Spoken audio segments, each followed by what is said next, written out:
Hi everybody, welcome to the Open Sky Kitchen. We're here today at Open Sky, as some of you have been here for the previous workshops, and for some of you it's new.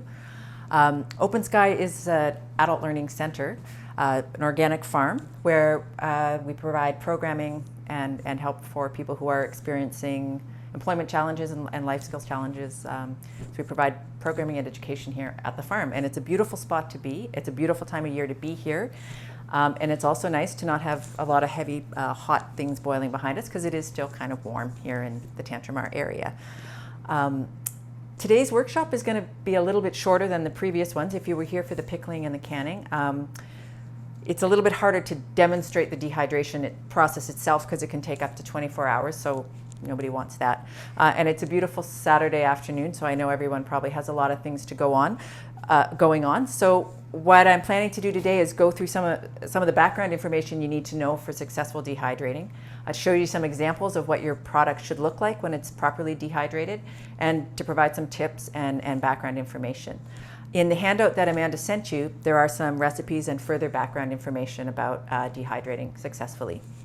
So for myself, this isn't something I have as much experience. I dehydrate things, but I don't have the same level of experience with this that I have with canning. So some of it's a little bit less intuitive for me. So I know the science and the food safety aspects of it, though, for sure. A little bit about myself, if you haven't met me before in the previous workshops. I work here part-time at Open Sky, and I also have a small catering business with my daughter.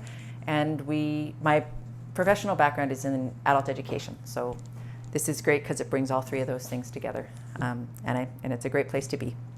And it's nice to be with Michelle and Pete behind the scenes on this lovely Saturday. So dehydrating is a great thing to do. It's a great food preservation technique, and it's actually one of the oldest food preservation techniques. And there's evidence dating back to about 12,000 years ago that people were using this as a technique.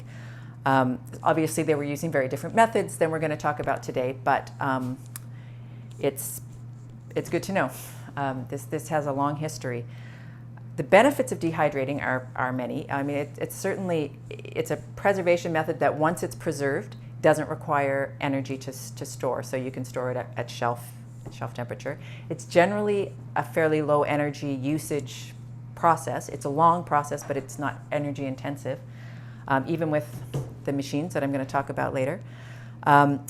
Most of the nutritional values maintained in the dehydrating process. Sometimes there's a loss of certain vitamins that are water-soluble vitamins, but generally it maintains the same nutritional value, and it maintains all of the fiber content and those types of things. The purpose of dehydrating is to get rid of the moisture and in the food product that is hospitable environment for bacterial growth, and it also slows down some of the enzymes that are present in fruits and vegetables that contribute to the breakdown or the spoilage of food. I've got some notes here, so if I'm looking down, I'm just referring to my notes to make sure I don't miss anything.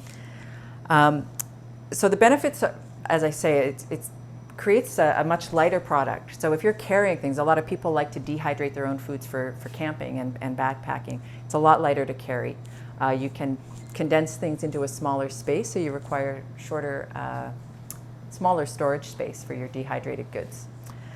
One of the challenges for people who are especially new to dehydrating is knowing exactly when your product is at the right level of dehydration. So you're generally trying to remove about 95% of the water in a home dehydration process. Once you get comfortable with it, you can play around with that. You can make fruit leathers that have a higher level of moisture content. But generally the target to keep the foods lasting for a long time is a 95% moisture removal. So the challenges, again, are getting used to that, knowing your machine. So if you're using a machine, getting used to your particular machine. So reading your instruction manual, those types of things. Generally, with experience, it becomes much easier. So there's different types of dehydrators.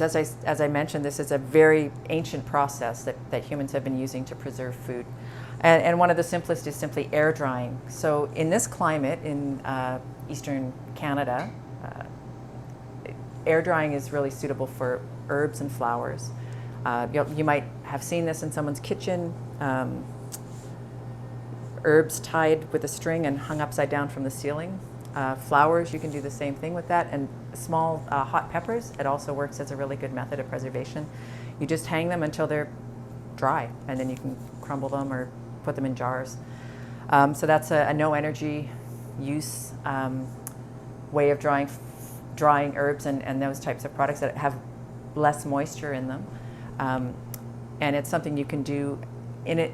It's great at this time of year where there's a little bit less moisture in the air. When it's really humid, it's not as successful. But it generally will still work for you. The sun dehydration is something you might have seen, or with large screens out in the sun. That works really well in dry, hot climates. It can be less successful here. We don't always have the consistency of humidity throughout the day. When it's really hot, we often have high humidity, which isn't great for drying. We also can have a dry day, but at night the humidity rises. So drying with the large screens outside is a little bit more problematic here, and it's not necessarily going to give highly successful results unless you can control your environment, the temperature and moisture really well. So there are solar dehydrators. So it's a machine or a type of box that uses solar energy to dehydrate, and that can be used very successfully here.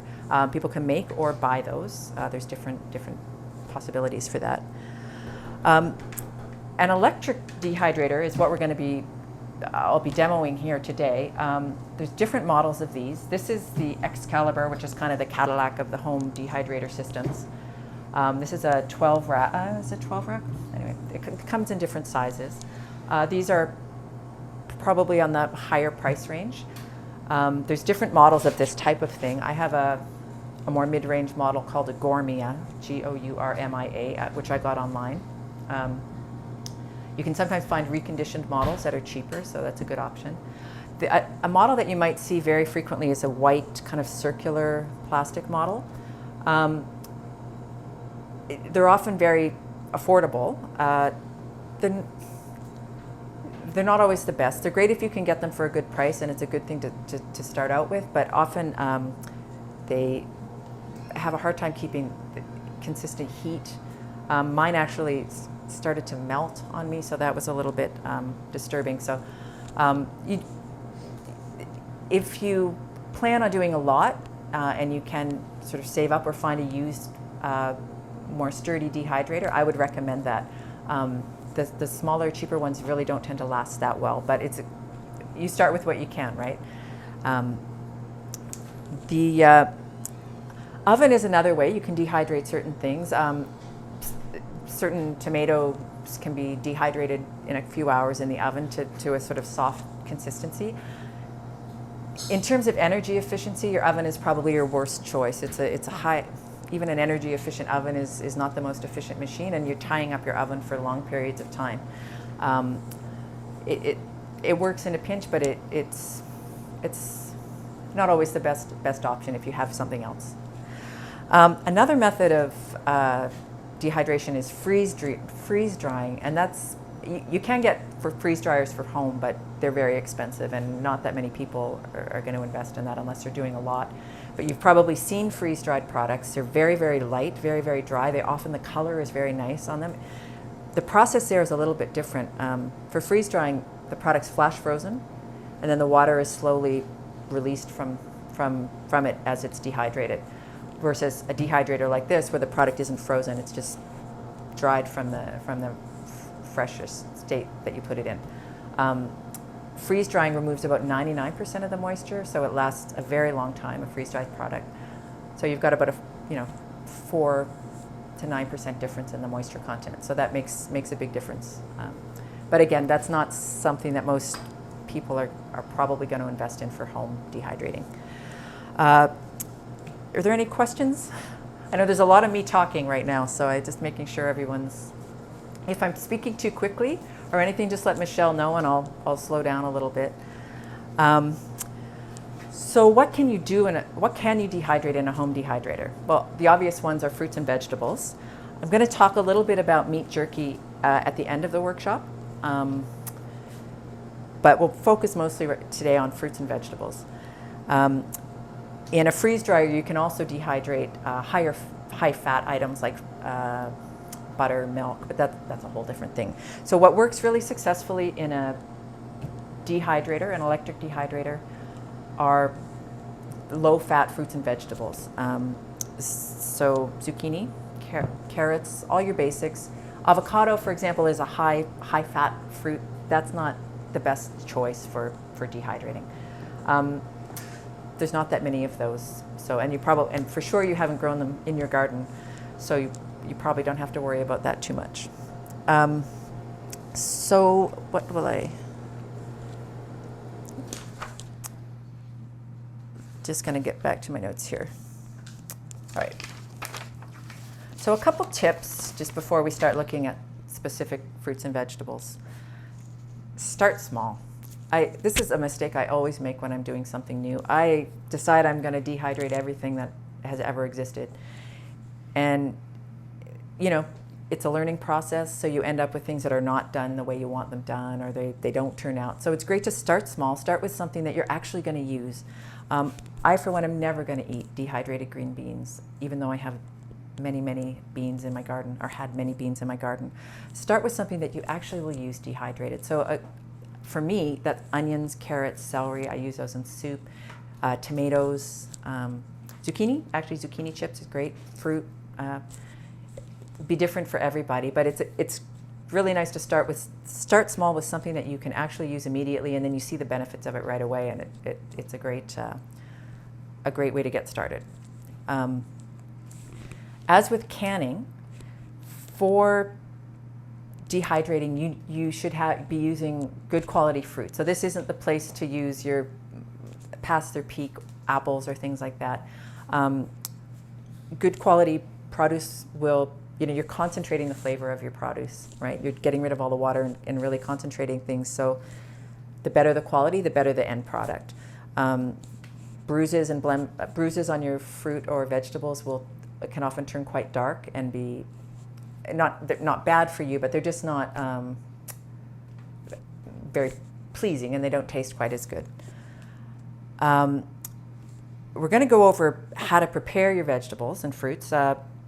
So we'll talk a little bit about that after, but basically you want things to be as close in size, same size as possible, so that they are prepared or preserved at the same time. So, if you have a chunk this thick and a chunk this thick, you're not going to have the same level of dehydration for the product. So keeping things as even as possible is the best.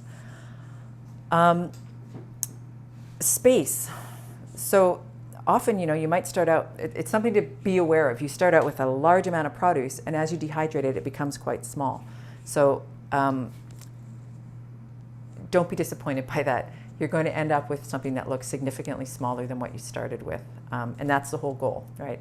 But sometimes you might think, oh, I'm making enough apples. These are going to last me all winter. And then they're dehydrated, and it's like, oh, okay, I can make a few pies out of that.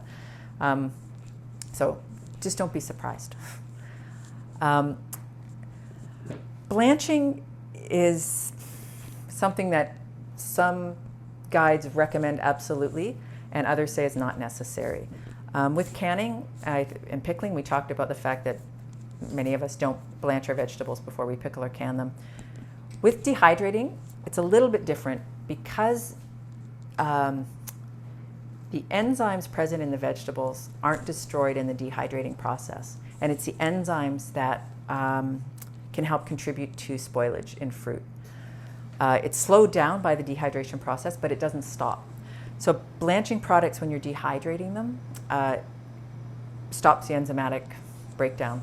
And so you can have a longer storage life for your fruits and vegetables. And you can sometimes prevent some of the discoloration that happens with dehydrated vegetables and fruits.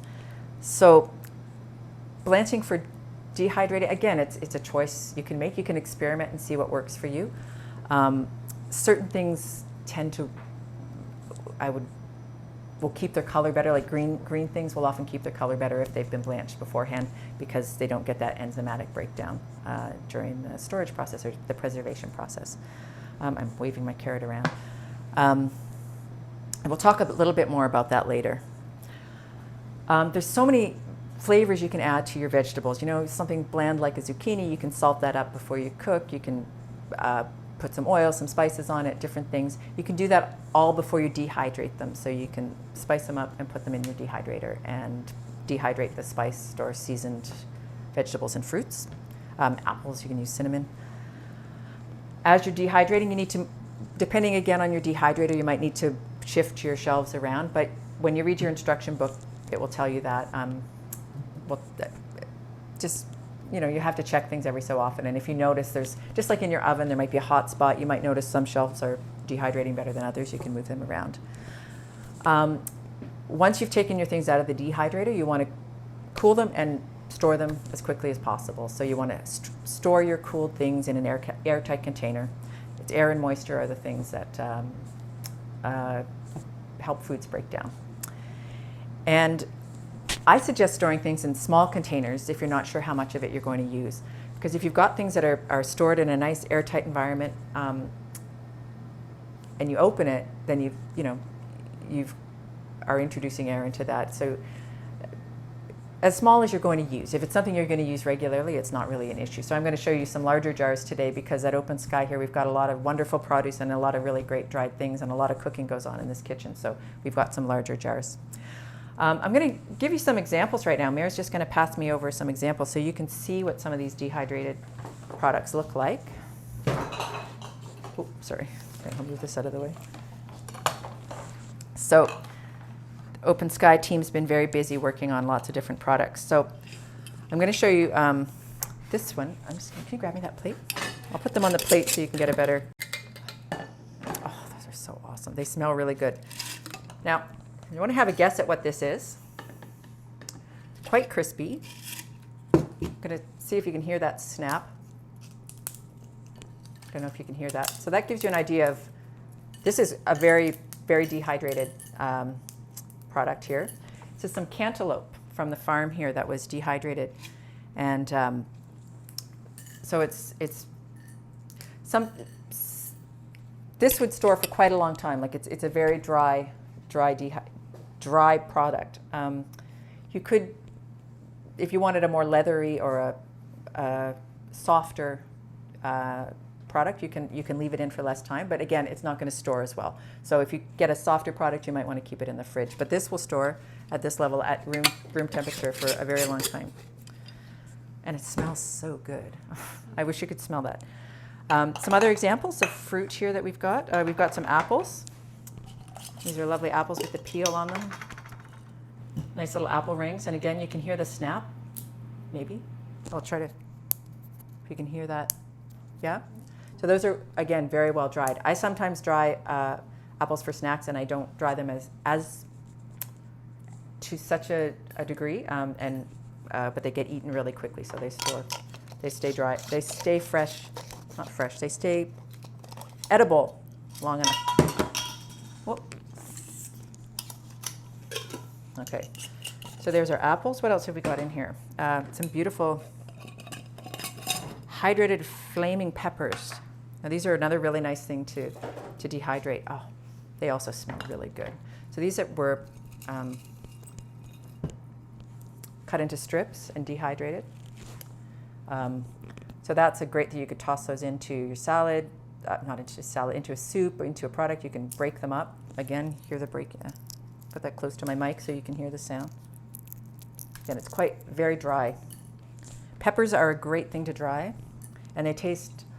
You can really notice the difference in the taste. Something like this. Oh, and just smell that. Isn't that good? All right.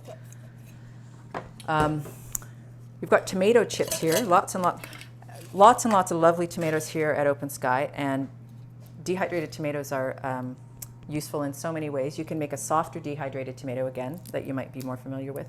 Again, I just want to see if you can hear that snap. Can people hear? Yeah. So these are lovely. Tomato chips is a great way to make, if you have an abundance of tomatoes and you really don't know what to do with them and you can only make so much tomato sauce and your kitchen's getting really hot.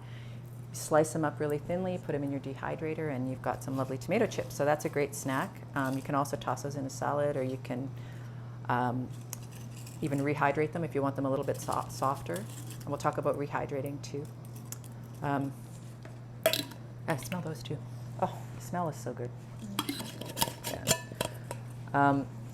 Chives are another great herb to dehydrate.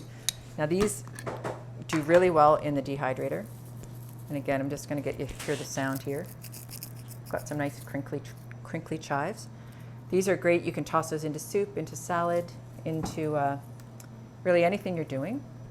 They'll soften up as they soak in a dressing or whatever liquid's in your recipe. So again, you get a really fresh smell from these that you don't get usually from the store, ones you buy from the store.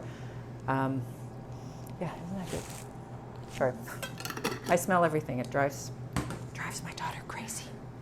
Okay. Now here's some other thing. We do a lot of this at Open Sky. These, I'll show you one more. These are some garlic scapes, which are out for such a short time of year, but they're such a wonderful little product. These are some dried garlic scapes. And again, you can grind those up. You can chop them up finely and add them into things, and they'll soften up with the moisture.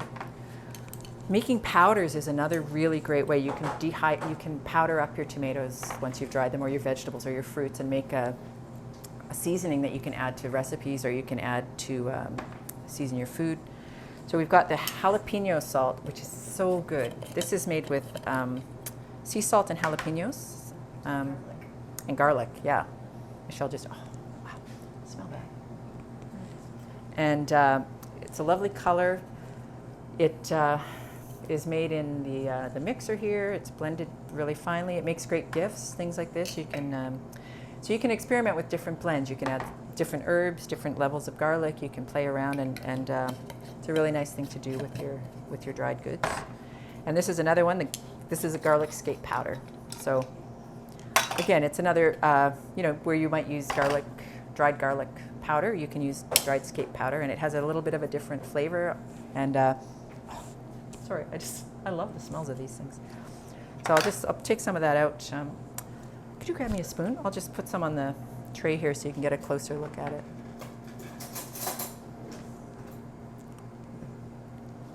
Oh, it smells so good. So you can see that's a really fine powder. It's kind of just dropping off I don't know how close you're able to see that, but so it's very well dried out, and a good way to use up that produce that you have in your garden. I'm going to give that to you. Okay. So those are just some examples of dried products that have been made here at Open Sky. Thank you. I'm going to take a little pause right now, see if there's any questions. I feel like I'm talking a lot. And I think there's a question coming over from Michelle. When I turn that way, I'm looking over to see if Michelle has anything for me. Coffee grinder. Good question. Someone's asking, what should we use to grind? So a coffee grinder or a Vitamix. A Vitamix is great if you have a large quantity, especially. The larger the volume of the container, the more product you'll need for it. A coffee grinder will also work for smaller quantities. I also use a Magic Bullet. Those work well too if you use the one that has the 4 prongs on the base, or the 2 prong will work too. You just have to. So I mix it and then take it off and shake it, and put it back on and shake it, and then till you get the consistency that you want. Depending on the quality of your blender, a Vitamix is a really powerful blender. Most decent blenders should be able to grind things reasonably well for you, but if you want it ground finer after that, the coffee grinder or the Vitamix Magic Bullet can do that. Another question, best to season before or after drying? Before drying is the best, because if you try to season it after, the spices and the seasonings won't stick to the product because it's so dry. So you absolutely can season before you dry the product. So for example, if I wanted to sort of season my zucchini chips, I'd slice them. Salt, pepper, a little bit of oil you can put in, just a tiny bit, not much. What other seasonings could you add? Yeah, salt, pepper, herbs, dried garlic, Scape powder, different, whatever seasonings you want for your product. If you're buying an electric dehydrator, you'll also have a little cookbook that comes with it that has some suggestions for you. And on the resource list that I sent for the workshop, there's lots of recipes in some of those websites. Good question. Best tool for consistent slicing. Mandolin or veggie peeler. There's lots of ways you can slice your vegetables. Depending on the quantity, you can use your food processor. I find sometimes my food processor makes things a little bit too thin for my taste. A mandolin is great if you have one. That's one of those slanted tools, and you grate your product along it, or slice your product along it. Do I have a regular vegetable, regular grater will work. Often on your cheese grater, on the other side you have lines, and those are slicing tools. So you can slice along the back of your grater. Sometimes I find I actually enjoy just slicing, so there's something kind of relaxing about it. So it can be a nice quiet time in the kitchen, just trying to focus on what you're doing. So, so if you are going to do it by hand, just a reminder of how to hold your knife. So don't hold your knife like this. You're going to get fatigue in your finger, and you don't get as good a grip. So you want to grab it here. Use a knife that clears your fingers so you're not banging your knuckles on your cutting board. You can get bruised knuckles doing that, especially if you're doing a lot of produce and it's not pleasant.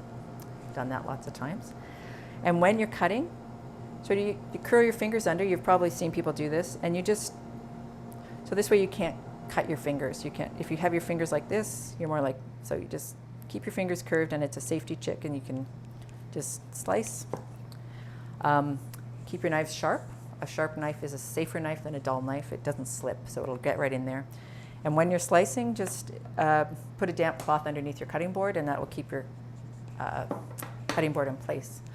But any one of those methods will work fine. Obviously, as I say, if you're doing a lot of things, using some kind of tool will speed up the process. But the key is consistency, getting things as even as possible so that they'll cook through at the same rate of time. Good question. Any other questions? No? Okay. So, what are we? Yeah. As I mentioned,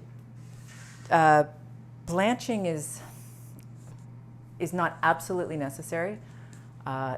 It does prevent that enzymatic breakdown that happens. So blanching is simply processing your vegetables. So for example, I wouldn't do it with this. If I wanted my carrots to be dehydrated, I'd slice them up, have boiling water ready, drop them in the boiling water for maybe 30 seconds, a short amount of time, pull them out and put them, drain them, and immediately put them in cold water or ice water to stop the cooking process. We don't want to cook them. The whole point is just to stop the enzymatic process in the vegetables. It takes a bit more time, and it requires a bit more organization. So you've got to get your things out and have the ice water ready or the cold water ready. But it can be worth it, especially in terms of discoloration, because sometimes that's the thing people find.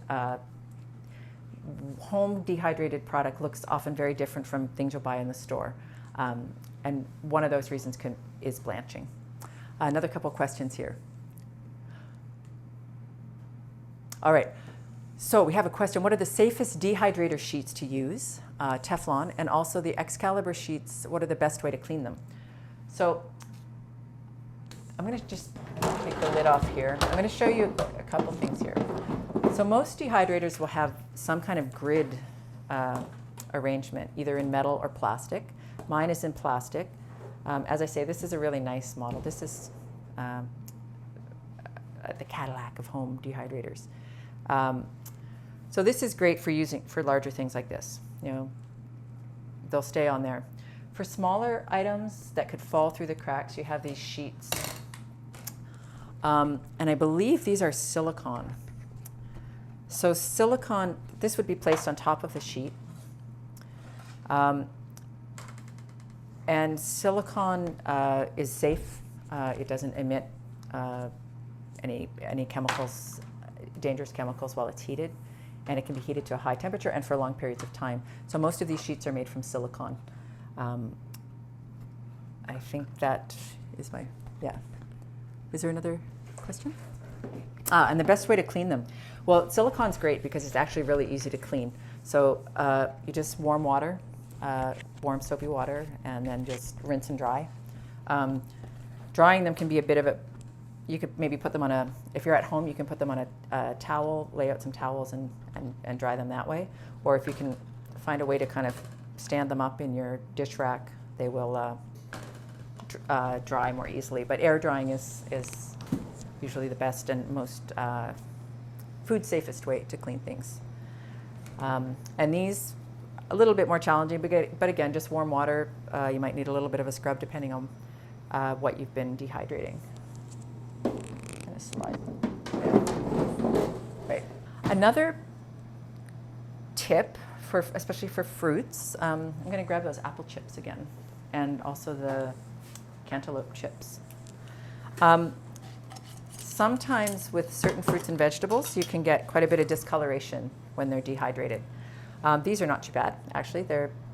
But when you cut an apple and you leave it in the air, you get that brown on the outside. So one way to prevent that discoloration when you're dehydrating is to use ascorbic acid. You can buy that at the pharmacy or a drugstore usually, so probably a cooking supply store. What's that bulk store? The Bulk Barn, yeah. Here's another example, a little bit of discoloration here on the cantaloupe.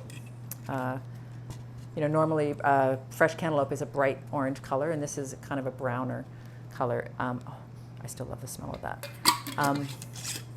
The ascorbic acid is, you would mix it with a bit of water. On the can or the jar, it'll tell you the right percentage. And you can dip the fruits and vegetables in that, and it will prevent some of the discoloration. And it doesn't change the flavor. It doesn't add a citric flavor to your fruits and vegetables. If you don't have access to that, you can also use lemon juice and water. It's called an acidulated bath. And you can dip your fruits and vegetables in there to prevent the browning. The disadvantage of that method is it does create a bit of a sour flavor, a lemony flavor to your fruits. And I did it with bananas, and it was kind of nasty, to be honest. You can experiment a little bit with that. It's not absolutely necessary. It doesn't change the quality or the safety of the product, but it does improve the aesthetics of it.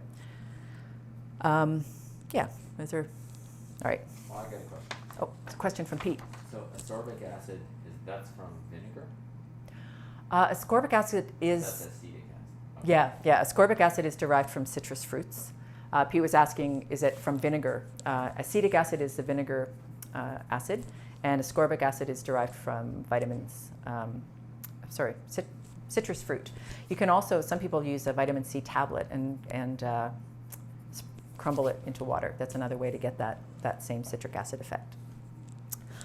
A little bit about temperature. For fruits and vegetables, for fruits, your temperature should be 140 degrees. And your dehydrator, a good dehydrator should allow you to control the temperature. It's much easier if you're able to set your temperature.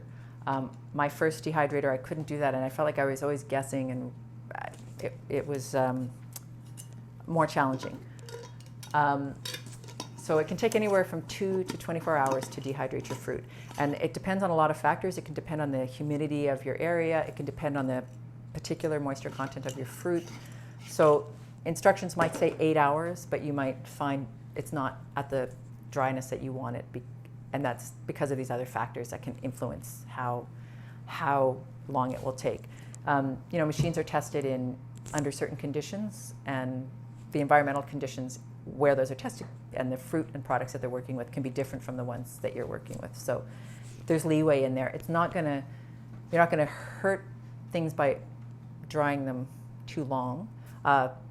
within a range. I mean, they can get over dried, but 2 to 24 hours is the range that can be. Similarly for fruits and vegetables. Vegetables can take also 2 to 24 hours in the same temperature, 140 degrees. I'm going to give you an idea. I don't have anything in here right now, but I just want to show you what it sounds like when it's on. So it's a little bit of a buzz in the background. They do have I shouldn't have those on top. Sorry, thanks, Mary. Mary was reminding me I shouldn't leave things on top of your dehydrator. You want to make space around your counter for it, just like anything that's a slow cooker or any appliance that's going to be on for a long period of time. Make sure there's space around it so that you don't have things on top or things right next to it. I've got my temperature gauge here I can set. There's a dial where I can set the temperature. And when I set the timer on this model, you can hear the fan. So you have to think, might want to think about that when you decide where to put this, because if it's going to be on for 24 hours and you need a quieter environment, just something to think about. So where you put it in your kitchen.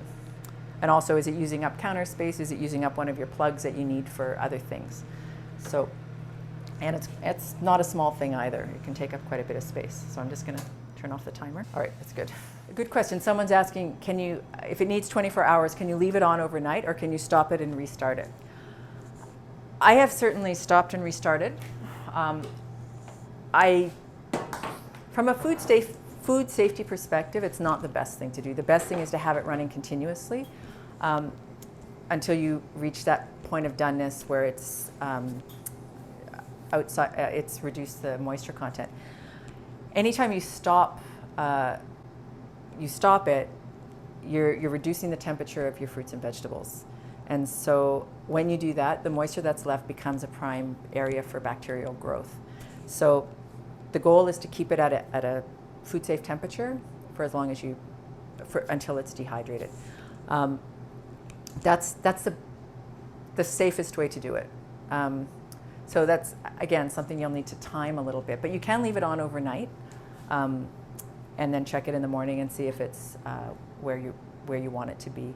I'm hoping that answers that question. Can I turn grapes into raisins? Yes. Theoretically, yes. I have not done grapes in my dehydrator personally, but yes, absolutely. You can dry grapes, cranberries, lots of different things. They may turn out very differently from what you buy from the store. So the process that they use in industrial fruit drying usually often involves some sulfites and some different chemicals that affect the way the fruit tastes and looks. So you may find that it looks and tastes differently, but absolutely, yes, you can dry grapes and all kinds of fruit. And we have another question over here, so I'm just... Tips for bananas. Banana chips. Tips for banana chips. Yeah, I love banana chips, and I have tried doing them at home, and I haven't been as happy with them as I want to be. So I would recommend for bananas the ascorbic acid, not the lemon juice. It will prevent the browning. It will make them a more palatable color. When you don't use any kind of acid, they get brown and they really don't look as good. Often the ones you get at the store have oil added to them, and that affects the texture a little bit. It's not necessarily something you want to do for home dehydrating, but try the ascorbic acid. You'll get a better color, and you want to really watch them carefully. They kind of will reach a point where they're just the right dryness, and if you leave them longer than that, they'll become a little bit maybe too brittle. So look at the instructions on your machine or your whatever appliance you're using for drying, and check them at the earliest of the range. So if it gives you an 8 to 10 hour range, check them at 8 hours, and then see if they've reached the doneness that you want, and then check them again periodically after that. I hope that answers that question.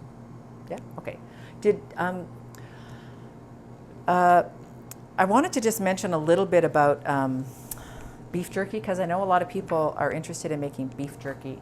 And again, that's not something I make personally. I'm a vegetarian. I don't eat beef jerky. But just a couple warnings, I guess, because it's really important if you're working with meat and animal products to make sure you're following food safe guidelines. So if you decide to make beef jerky in your home machine, you definitely, you need a higher temperature. It has to be at 160 degrees, okay, and it has to maintain that temperature. So you can't stop it and start it again. You really need to keep it at the same temperature to prevent any bacterial growth. Excuse me. You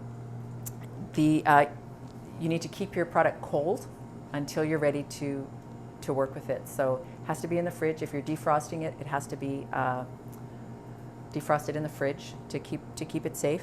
Slicing it as thinly as you can, seasoning it, putting it in your dehydrator at 160 degrees, and keeping it at that temperature for as long as possible. You want it to be crisp and breakable.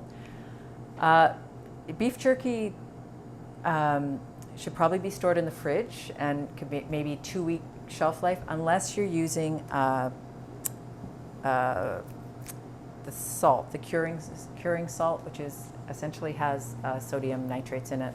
And a lot of people aren't comfortable using that and don't want to use that. There are some other methods you can use that, but they involve, you'd need to, I included one of the resources in there that has information on that. But that's for home, it's not something I know a lot of people want to be using in their kitchens. So if it is something you want to use, you can buy it at a food supply store or sometimes in the grocery store. And yeah, if you want to keep it for long term, you do need to use some kind of curing agent. So whether it's curing salt or some other non-nitrate curing agent. And that's really all I have my information about making jerky. Any questions? No, okay. Last thing I'm going to show you. It's almost 2 o'clock. I'm just going to show you a couple things. So when we're slicing, so again, we said keeping things as evenly or similarly sliced as possible. So I'm going to slice a few things here and just show you how to plate. Oh, see, I didn't do a good job on that one. So what happened here, I've got a vegetable that's really thin on one end and thicker on the other.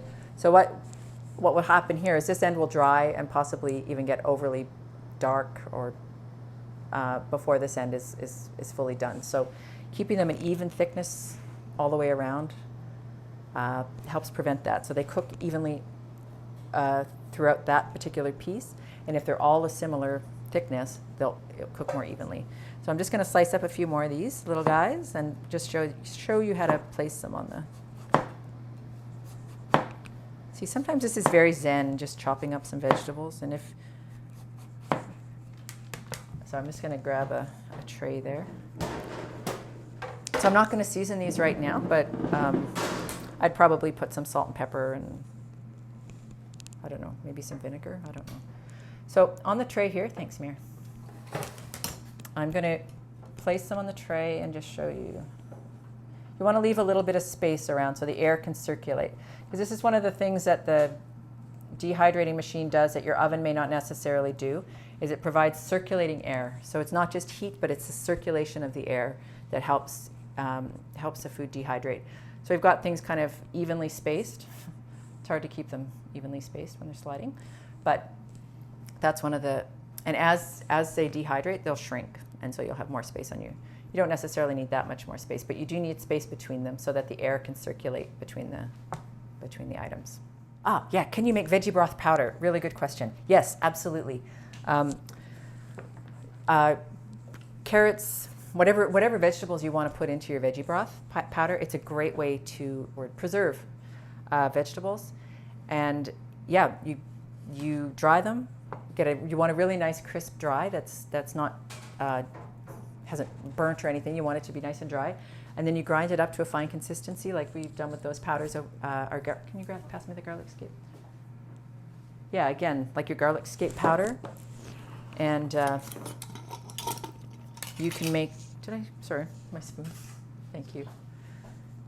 You can make a lovely veggie broth with herbs, salts, and different vegetables. So tomatoes, if you've been peeling tomatoes, you can use your tomato skins to make a tomato powder and just lay the skins out.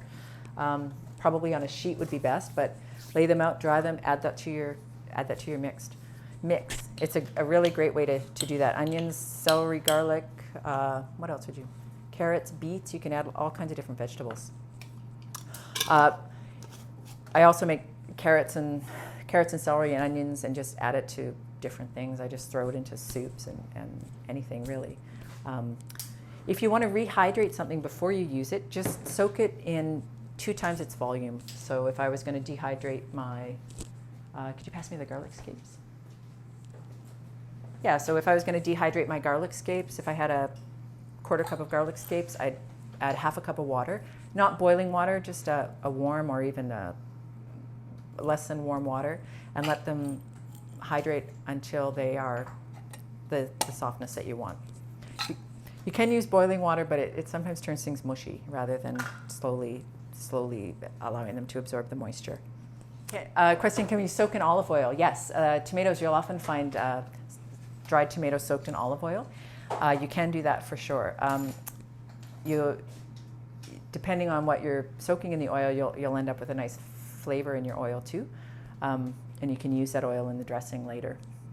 You don't want to leave them soaking too long in oil though. Just, until they've softened up a little bit. A good question. When your dehydrator is full, all the trays are full, does it extend the drying time? What it may do is mean when it's full, you may need to check and see if you need to shift some trays around. So you might notice that the top trays dry a little bit faster than the bottom trays. So in that case, you would shift them. It shouldn't extend the drying time because the air is circulating. So that's what makes these a good appliance, is the circulation of the air. So that means that everything that's in it should be drying at the same time.